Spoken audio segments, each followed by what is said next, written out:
Hello and welcome to Crowd Church, coming to you live from Liverpool this Sunday night. My name is Matt Edmondson, and whether this is your first time or whether you've been part of our journey since the beginning, it's brilliant to be with you.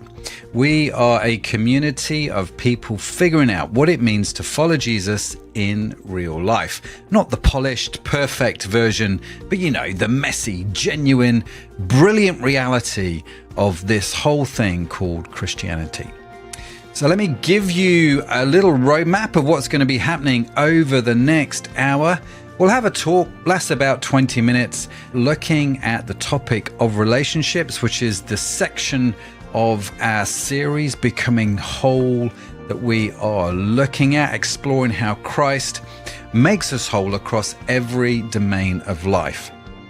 After the talk, we've got Conversation Streets. Oh yes, this is where we dig into what you've just heard and you get to be part of that discussion. So if you're with us live, jump into the comments, share your questions, your thoughts and your stories. And of course, if you're watching on catch up or listening to the podcast, then thanks for being part of the crowd too. Right, let's meet your hosts and let's get started. Well, good evening.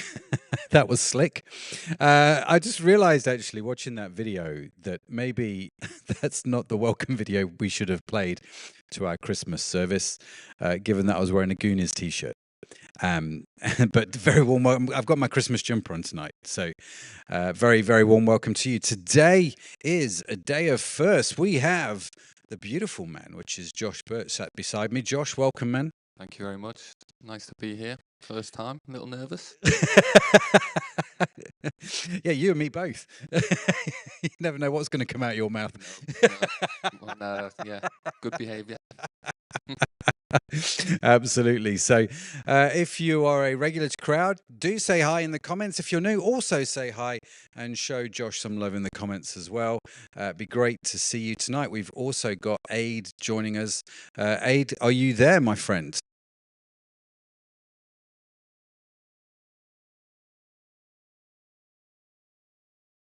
Of the evening.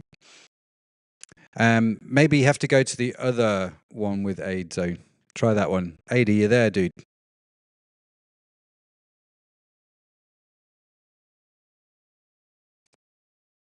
Okay, so guess what I'm going to be doing during the talk?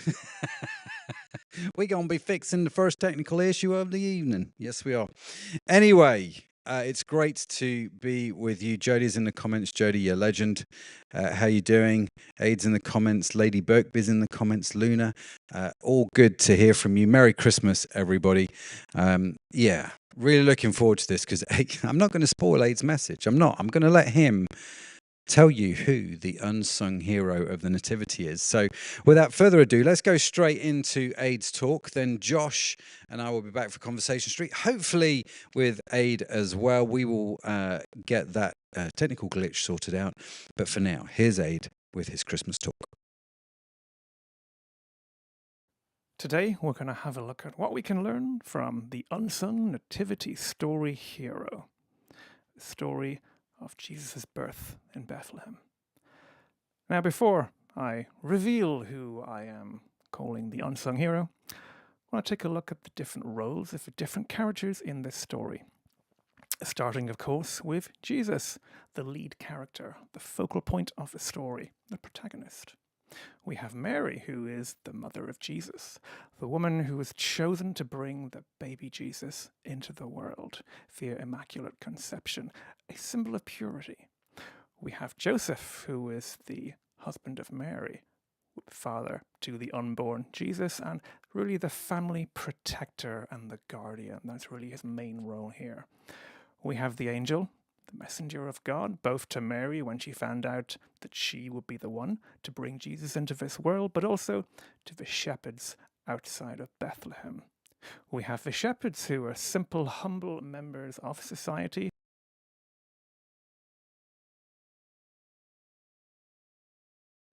And the guardian, that's really his main role here. We have the angel, the messenger of God, both to Mary when she found out that she would be the one to bring Jesus into this world, but also to the shepherds outside of Bethlehem. We have the shepherds, who are simple, humble members of society who came to worship when they heard the good news. We had the wise men who, through their studies as they were scholars, had predicted something like this would happen, and they were already searching, and they came to worship and to bring gifts of gold, frankincense, and myrrh, which happened to symbolize his kingship, divinity, and future suffering. There was King Herod, who represents earthly power and opposition to God's will and God's plan. And then we have the man, well, we assume the man, with the least lines, the innkeeper, representing just a typical challenge in life, not something that's specifically opposition to God's will, but just the day-to-day challenges that come up. Now, my hero in this is not listed in the cast so far. He is, in fact, the donkey. Now, let's take a moment to ponder that before we call me nuts. So the donkey's role in this was to carry Mary on that journey and any supplies they would have taken. It was a simple and non-glamorous task, but it was also incredibly important. And when you think about today's social media culture of main character syndrome and look at me do this, that, and the other, it was quite literally the opposite. The donkey did the hard work. Now, as far as we can tell from Scripture, did not complain, didn't make a big deal about it, didn't say, look at me. And when his task was complete, or her task complete, they stepped back into the background. So this is nothing like Donkey from Shrek.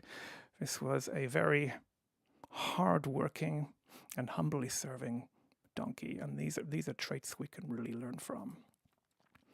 Now, the journey from Nazareth to Bethlehem would have been one of two different paths, most likely. Now, we don't know which one, but we do know could have gone through Samaria, which was the most direct path.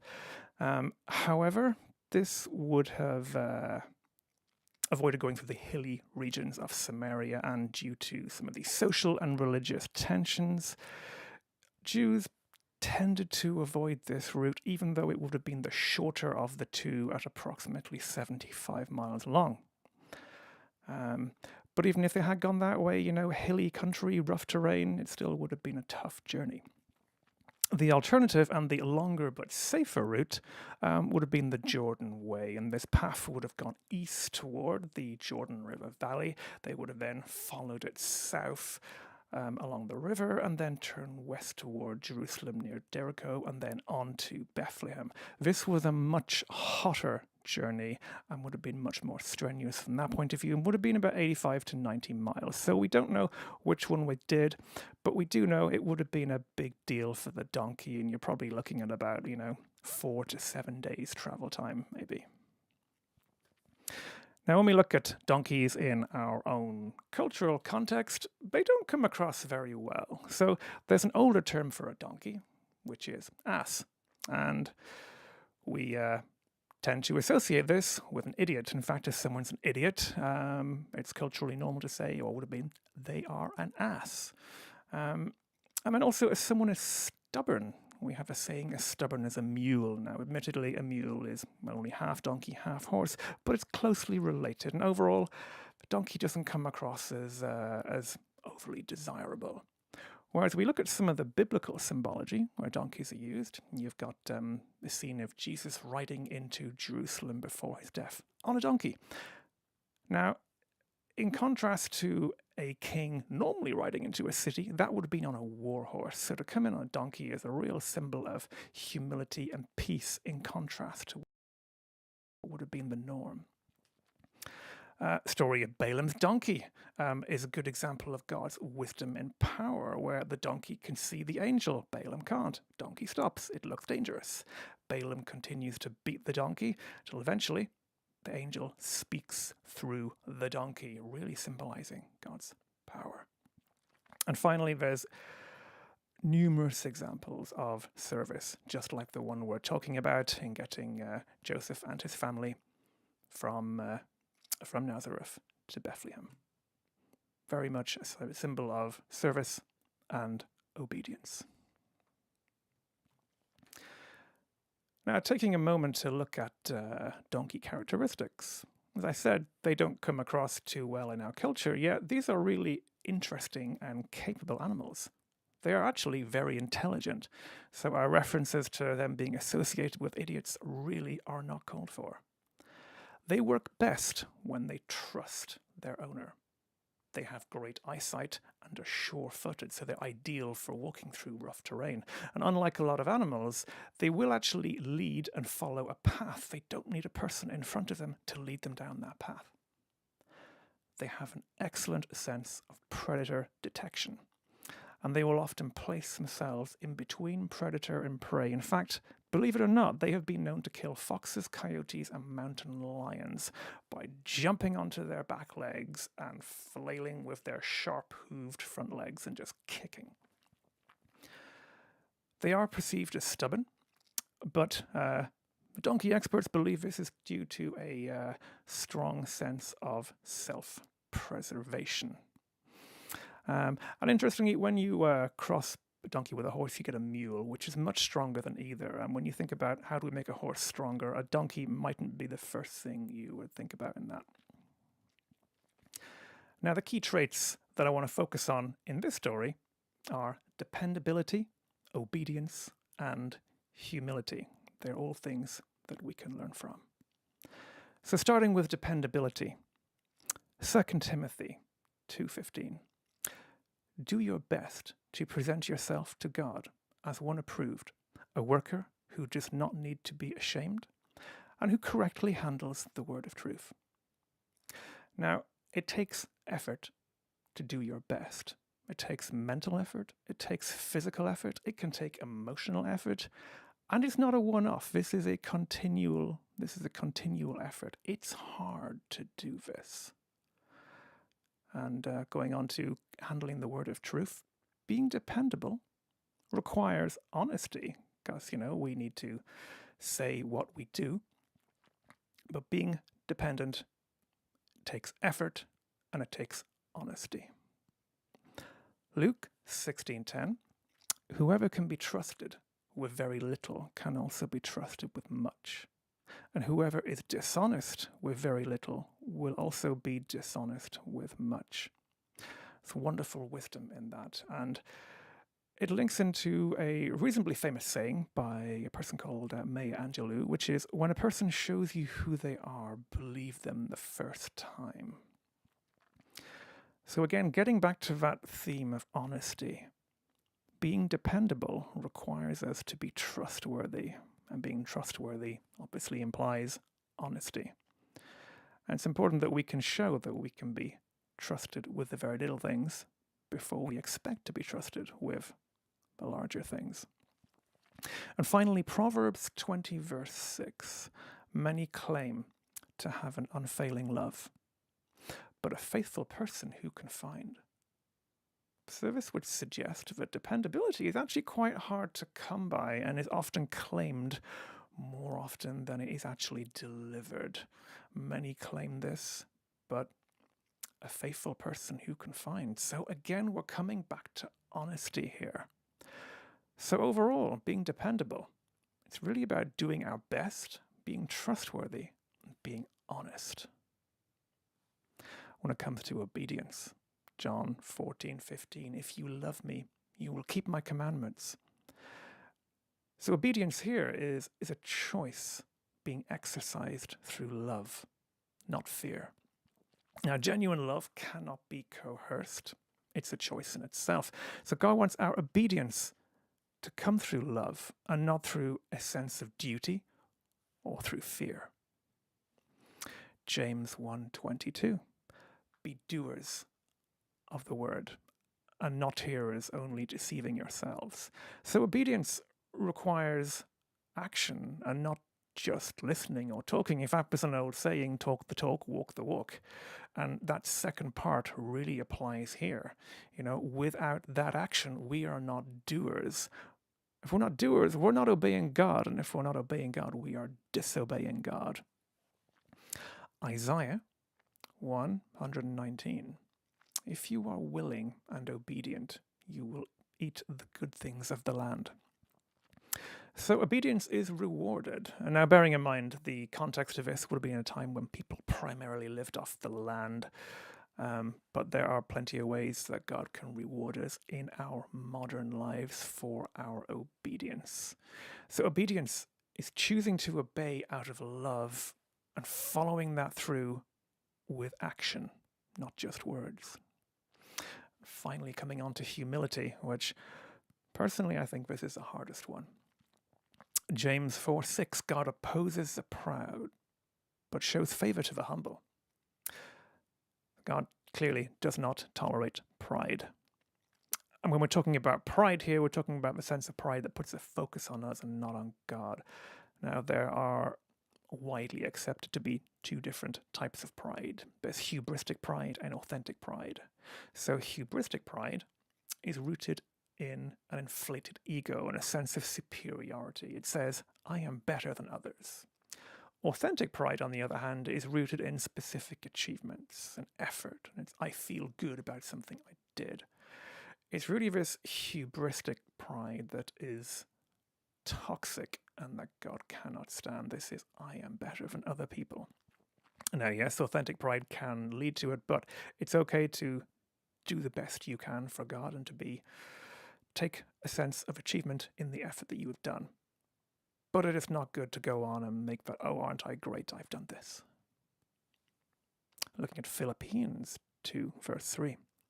Do nothing out of selfish ambition or vain conceit. Rather, in humility, value others above yourselves. So put ourselves last. Now, this is really good advice, because if we're putting ourselves last, then we are moving away from any tendency or temptation toward a sense of self-superiority. So really, it's kind of putting us further away from any potential patterns of hubristic pride. So this is really good advice indeed. And finally, in Luke 14:11, for whoever exalts himself will be humbled, and whoever humbles himself will be exalted. So really, pride will result in us being humbled, whereas humility can result in us being honored. So really, humility is about taking the focus off of us and treating others as more important. So it's all right from an academic or scholarly viewpoint, but how can we actually apply this in our lives? Well, when it comes to dependability, are we trustworthy? Is that what people say about us? Are we consistent in our walk of faith? And are we there for others when it doesn't suit us? Because if we're only there when it suits us and we're not there when it doesn't suit us, are we really putting other people above us? Moving on to obedience. Are we doers or simply just listeners or talkers? Are we making time for God daily to work in our relationship with Him, to read our Bible, to spend time in prayer? And are we participating in part of the body of Christ, or are we an observer? So are we just coming along to church and sitting in the back row and not really being involved, or are we actively playing a part?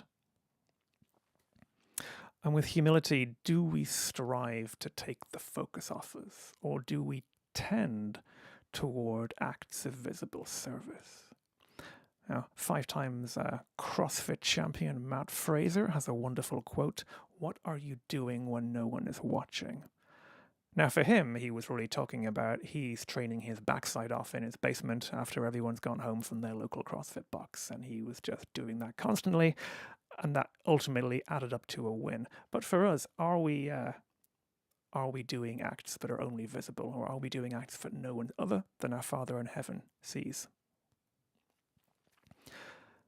Now, looping back into Christmas time, as you know, we're coming in close to that time of year.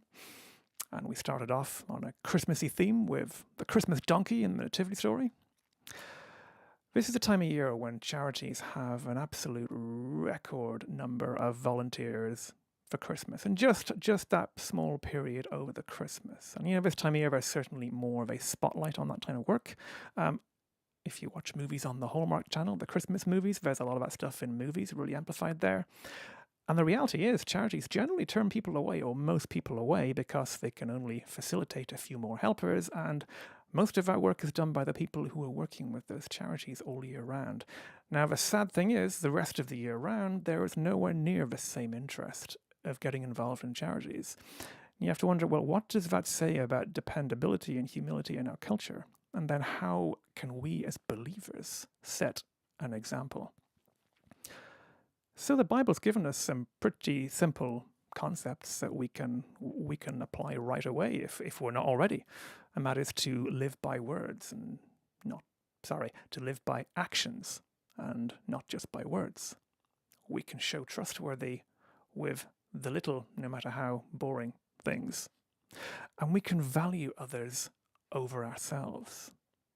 And now, just to give some very simple examples, in church that could just be putting out chairs, clearing up chairs afterwards, helping with the cleanup, maybe getting onto the tea and coffee rota. I've been through a lot. I've moved a lot. I've been to a lot of different churches, and there's generally space on the tea and coffee rota. Maybe closer to home or our neighborhood, are there older or disabled neighbors or family members that would never ask for help but would really be blessed by it? And then, of course, as we mentioned, there's plenty of charities that are looking for volunteers all year round. There are so many ways that we can apply these concepts and be doers. And I think key to being doers and keeping that momentum is that we are stronger when we are together. Now, Proverbs 27:17, as iron sharpens iron, so one person sharpens another. So it's really important that we are an active part of a church body or a Christian community, that we have accountability to each other, but we can also encourage each other and help each other. And so that opens the question, well, where do we fit? And we got it all sorted, in which case, fantastic, we're already involved. Wonderful. There's always scope to help and encourage other people to get involved in our local communities, in our local church. Are we a passive participant? Are we not yet a doer? Well, there's plenty of opportunities to become a doer in our local Christian body and even in our local neighborhood around us. Or perhaps we're not in a community or a church. And if that happens to be you out there watching it, then please reach out to Crowd. Crowd are doing distance-based church in a way that's quite unique. It's not just watching church on your TV. There's lots of interaction. There'll be interaction, in fact, in this meeting later on. And there are also midweek house groups where you have some people in the room and some people dialing in. So there's really a vibrant and wonderful community growing in Crowd. So if you have no community around you, feel free to reach out.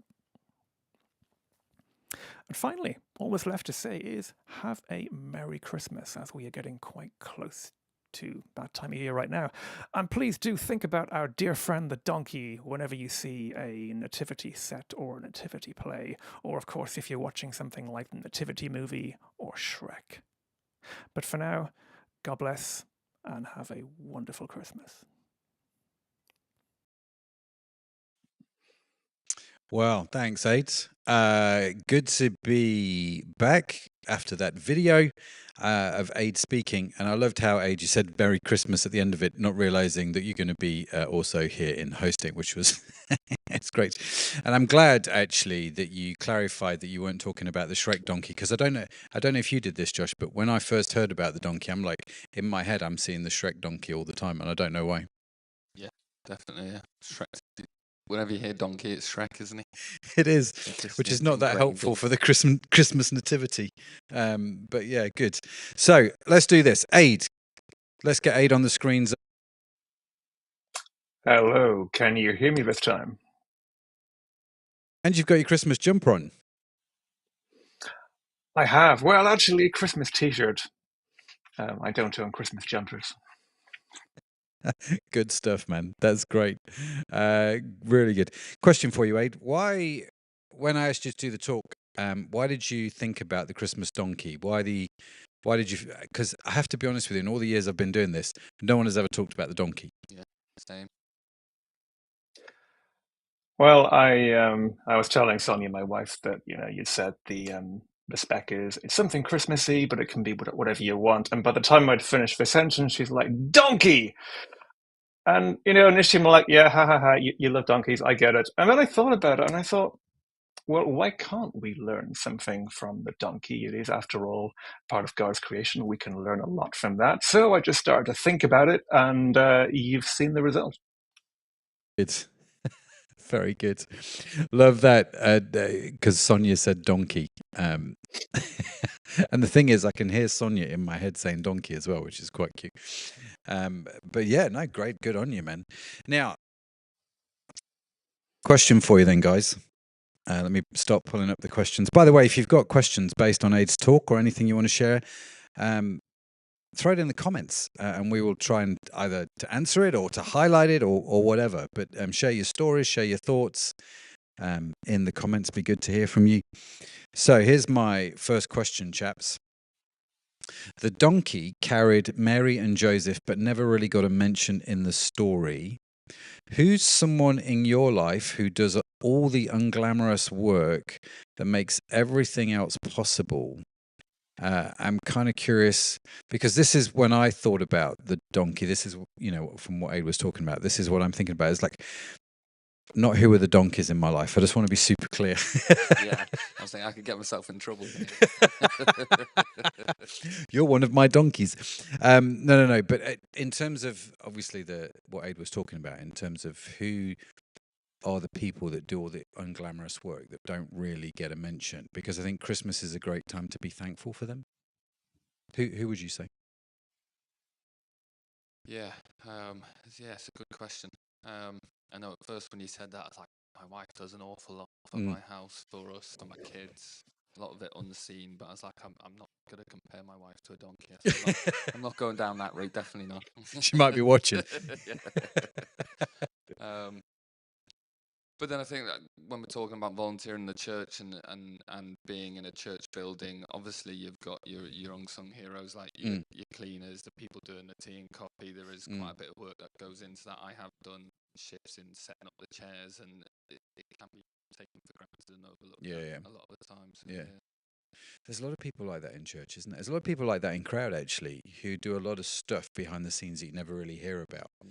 And I think the thing about it is, the majority of the time, that's the majority of the things that make stuff happen. Yeah. Just, do you know what I mean? It's. I remember once talking to Sharon about this,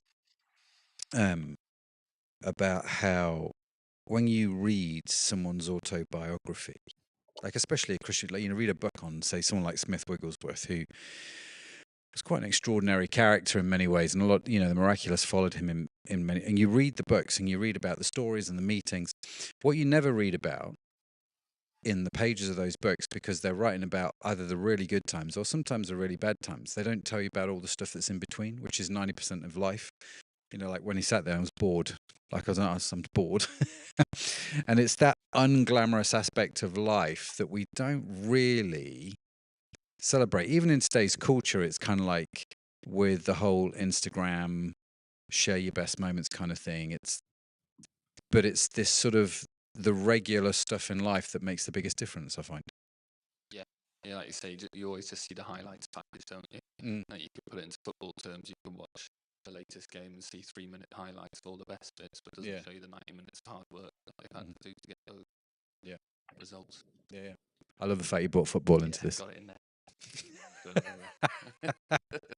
You got any thoughts on this, Ade? Yeah, I think in this case, Matt, you are the donkey, because for Sonia and I, we are watching this completely online. We've never stepped foot in frontline. So it's people like Zoe, it's people like Dan, people who are off the camera, and we never see unless they pop on the actual, Google Hangout at the end, which are doing those unseen things, enable both of us to, to attend crowd. Yeah, no, that's a really good point. And thanks for calling me a donkey. we could go one up and call him a mule, if that's a higher standard of donkey. Stubborn. Stubborn. Yeah. But yes, it's a great question. And actually, just in my own life, I think about, actually, there's a whole bunch of people that I like this idea of just taking a bit of time out just a handwritten note, whether it's a Christmas card or a little gift or something, for those people who do all that sort of unglamorous stuff, and just saying thanks, just letting them know that they are seen a little bit. I think that would be a really, really cool thing to do. So, yeah. Oh, YouTube's disappeared. Hang on, let me pull it up. So yeah, I think that would be a great thing to do. Okay, so this ties in actually to the second question. Ade mentioned main character syndrome. That urge to be at the center of everything. I don't know if you get this, Josh. Maybe it's just me. I wonder if Christmas amplifies this with all those social media posts about perfect trees and perfect dinners. What do you think about main character syndrome? Yeah, I struck a note when Ade was talking about it, and I think, again, in today's society, that's what's driven, isn't it? You want to be that main person. All the films you watch, all the shows, it's where all the attention is. Like you say, the people doing the hard work in the background very rarely get noticed. So yeah, I definitely think I've suffered from that over the time. Yeah. It's when I'm as I'm thinking about this, I'm thinking about COVID, right? And do you remember during COVID, like everyone was like super thankful for all the NHS workers doing all this amazing, and you work with the NHS, right? Yeah. And so everyone was like super thankful to the NHS workers for what was going on during COVID, and rightly so. And if you're outside of the UK, the NHS is basically our medical system, our hospitals and doctors and all this sort of cool stuff like that. Do you think that's died off now? Or are people still maintaining that kind of appreciation level? I think it is starting to die off. I think the media narrative towards NHS staff striking, pay cuts, and all that's gone on. That has kind of gone a bit by the wayside, I think, from certain areas. Yeah. Because it strikes me again. I suppose at Christmas, I'm aware, like some members of our family, paramedics, they get to work Christmas and New Year's, and they volunteer because they don't have kids. The people with kids can go off, but they're working, during these times, doing some incredible stuff. And you kind of think, well, good on you, thank you for your service, kind of thing. But this is another one of those things that we don't see, isn't it? Yeah, it is unseen work. I'm community based in the NHS where I work, so we don't have that acute need, so we can take the time over Christmas. But yeah, a lot of colleagues and friends who work in the acute team will be in there on the ICU wards, and yeah. So make sure you say thank you, guys. Be grateful. And the question, I guess, what's the equivalent of you putting the chairs out? That small, boring task that actually matters, but nobody notices.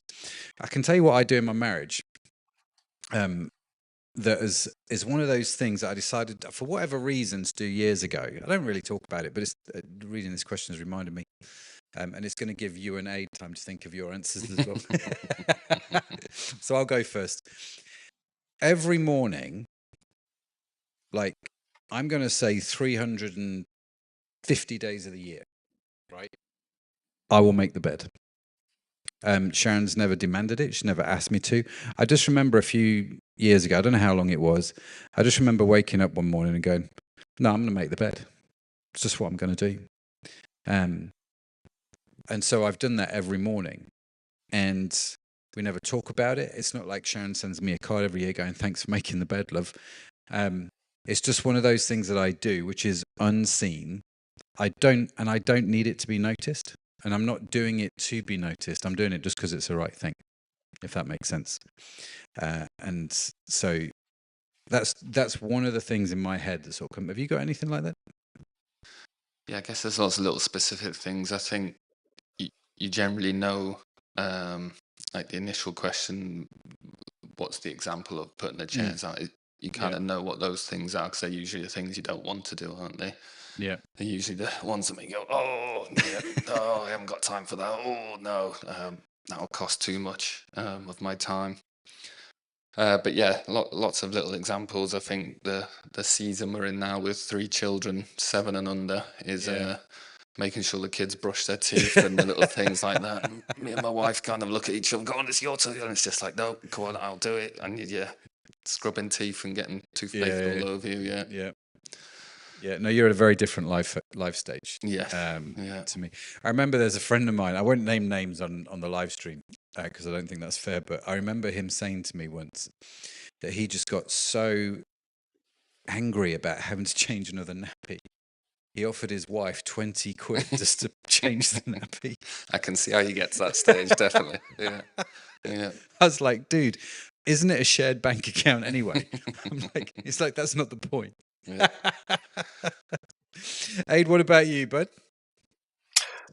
I think very different situation for me. So I'm going to slightly rewind back to your first question. And when we lived in Runcorn, not far from Liverpool, I was very active as a Christian musician and could have spent 15 plus hours a week working on music stuff. So Sonia, as my wife, would have done a lot of things that I would have not seen. I'd just come home and there was food there and she, things getting done, very supportive.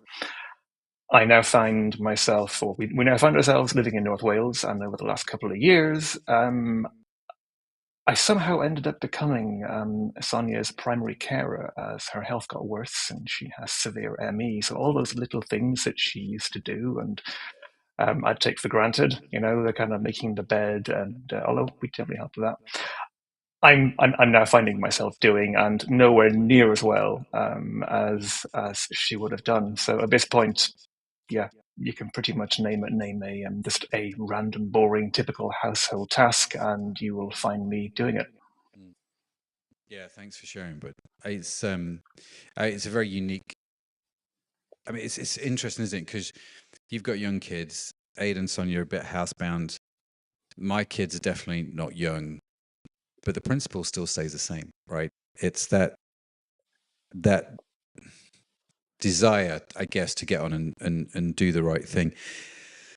Ellis has put here in the comments, a couple of minutes behind, but I like what Ade said about not just doing things around Christmas, but year round. I didn't know that about charities, actually. It makes a lot of sense. It didn't, yeah. Makes a lot of sense. But there are definitely things that I will do at Christmas, right? And I totally agree with you, Ellis, by the way. There are things that I will definitely do at Christmas, like wear these jumpers. I'm allowed to wear Christmas jumpers in December, but never outside of December, right? That's fair enough. Yeah. But I'm not really doing this for humanity. I'm just doing it because I can get away with it. But it's interesting, like Ade was saying, about how there's a lot of charity work, 'cause people are feeling that sort of Christmas spirit, I suppose, around the Christmas break. But in February, or even late January, when the skies are grey, where the weather's rubbish, when you're, cold and struggling mentally, that's not when we tend to get involved and help people. I thought that was a little bit challenging. Don't know about you. Definitely. Yeah. Yeah, no, yeah, and I feel it myself when it gets to the festive period. You kind of looking for that bit more. You don't want all the consumerism stuff. Yeah. That can get a bit too much, and you think, well, what else? Obviously, is there to it? We know as being Christians what the story's about. But yeah, no, definitely challenging, isn't it? Just to try and think about that more year round rather than just being inspired at certain times. Yeah. And when it comes to Easter as well, isn't it? You get inspired around Easter time. And you're like, yeah, you do. Yeah, let's do stuff. Yeah. The big holidays. There's this really interesting idea about consistency. So, in the world of digital marketing, which is where I work outside of Crowd, I work in e-commerce and digital marketing, in case you don't know. There's this idea in digital marketing that consistency wins every time. That if you can consistently do something at a reasonable standard, that's much better than doing something amazing level one day and rubbish the next day. And you're up and down and up and down. But that consistency beats the inconsistency every time. And I think it's the same principle here, isn't it? It's like, what can I get involved with and serve at that is maybe a bit boring, that is a bit unseen. And I do think everyone should do it. Like you said you were putting the chairs out. We did that with our family. I thought it was important when our kids were younger that we served as a family, and that it is unseen, that people don't walk up to you all the time going, "You're doing an amazing job, keep going, thank you." And it's like, but consistently doing it irrespective of whether you get the thanks or not, I think that's quite a good character trait to form. Yeah, definitely. And about the humility, almost not seeking that the congratulations for doing it, isn't it? You kind of do it and you think, actually, I want people just to notice or just to, and you try not to.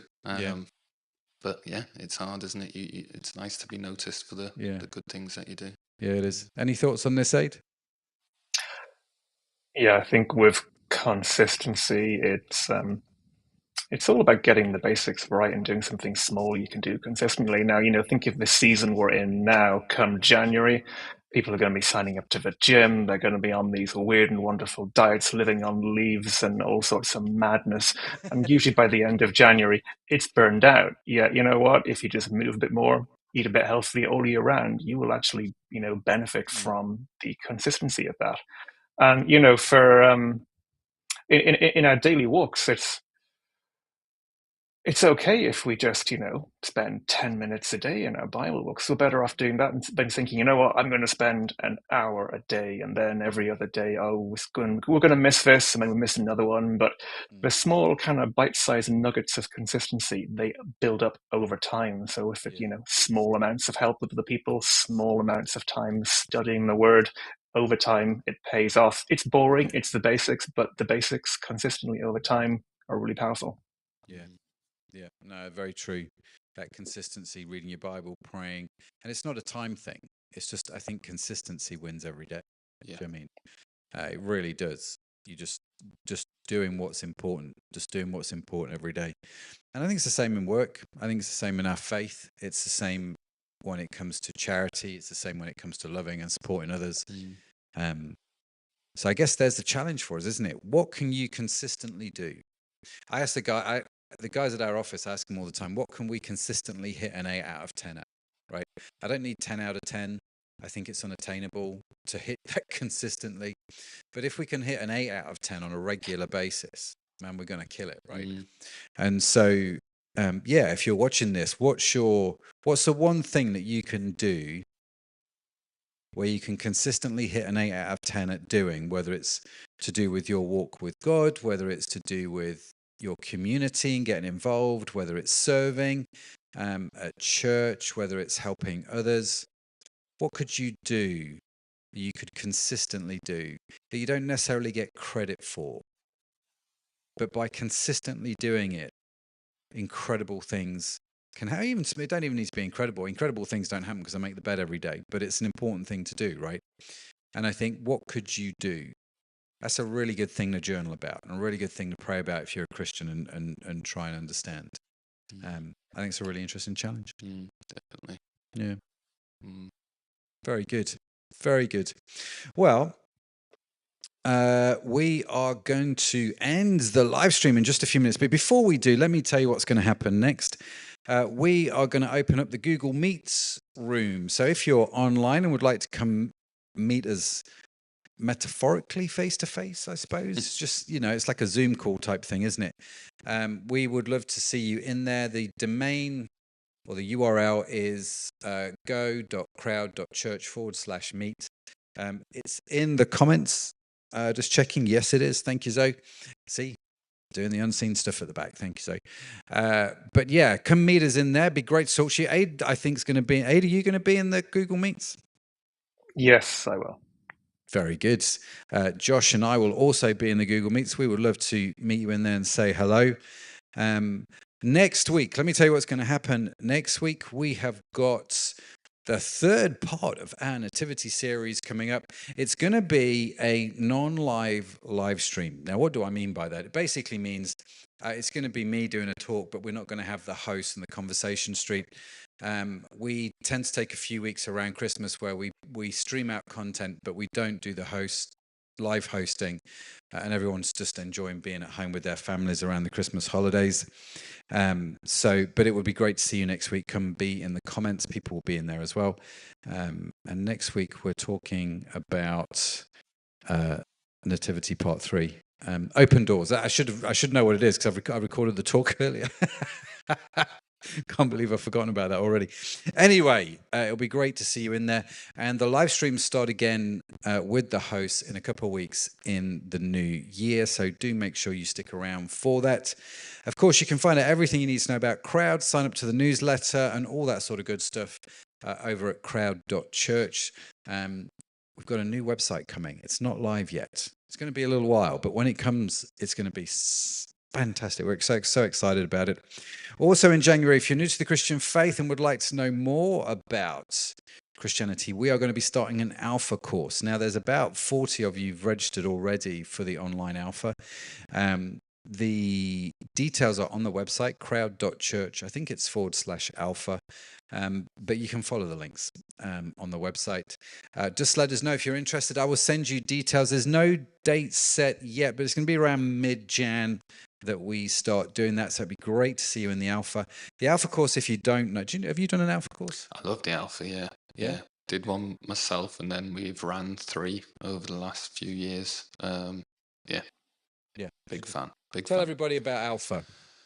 There's a little spotlight this morning, wasn't there? I think it was over 20 years ago, 2 decades worth, was set up, and basically a course to ask the big questions of life. What is life about? Who is this man Jesus? What did he do? What did he stand for? What is the Bible? How can we use the Bible? The Holy Spirit? So big questions of life, and then how that fits in with the Christian faith and everything around what the Christian faith is and can do in your life. Yeah, that's great. Yeah, it's all about answering those questions about the Christian faith. So if you would like to know more, but like I say, there's more information on the website. We would love to see you in that. That's going to be starting mid-January. Like I say, there's about 30, 40 people registered. That doesn't mean 30 or 40 people are going to join, and people do drop out. So don't feel like you're going to be in a room online with a whole bunch of people. That's not exactly how it'll work. And if there are lots of people, we'll break it out in smaller rooms so it's a bit more intimate. You don't need to turn your camera on, and you don't need to turn your microphone on. But my guess is at some point you probably will as you get to know people. And it's actually the same in the Google Meet. If you are a little bit camera shy and don't want to turn your microphone on, come in anyway and just join in on the chat. It'll be great to connect with you even that way. We will be in there in a couple of minutes. But I think, Ade, anything else from you, bud, before we close? Yeah. Donkeys are for life, not just for Christmas. And there's a lot of, that part's funny, but there's a lot of unwanted and abandoned donkeys out there. And there's a wonderful charity called the Donkey Sanctuary. So do check them out if you'd like to find out more about donkeys and the people who take care of the unwanted donkeys. Very good. I've never heard that before. This is a day of first for me. But very good. Thanks, Ade. Anything else from you, Mr. Josh? No, thank you for having me. I've enjoyed the experience. How was your first time hosting? Yeah, good. It's hard to know where to look. I've got a camera in front of me. I've got a screen up there, Matt over there. But yeah, no, it's been good. Thank you. Very good. Very good. Thank you so much for joining us. Have a phenomenal week wherever you are in the world. Hopefully we will see you in the Google Meets. Otherwise, we will see you next week, and we will see you live again in a couple of weeks' time. If I don't get a chance to tell you before, have a very, very Merry Christmas and a Happy New Year. God bless you. We will see you real soon. Bye for now.